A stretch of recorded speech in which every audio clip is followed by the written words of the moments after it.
In this video we will learn about how to delete course items, how to locate the recycle bin, and how to restore and delete items in the recycle bin. To begin with the optimal usage of the recycle bin, we must first enable edit mode. The edit mode option is available at the top right corner of the screen. Clicking this will then proceed to reload the page, and the setting will be enabled.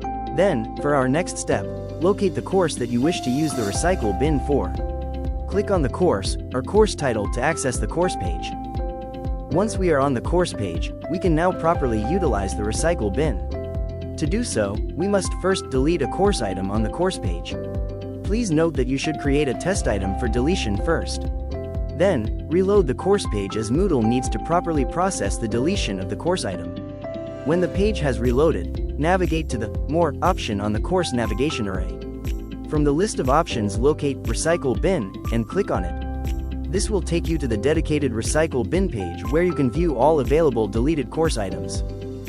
On this page you can see not only deleted course items, but how long they will remain in the recycle bin, the date the item was deleted, and the activity name. In terms of the deleted items, directly to the right are two options. These are Restore and Delete. Restore allows you to add the deleted item back to the main course page and undo the deletion process.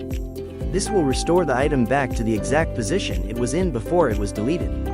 Delete, as its name suggests, deletes the item permanently and renders it unrecoverable. With this tutorial, you now know how to delete course items, how to locate the recycle bin, and how to restore and delete items in the recycle bin.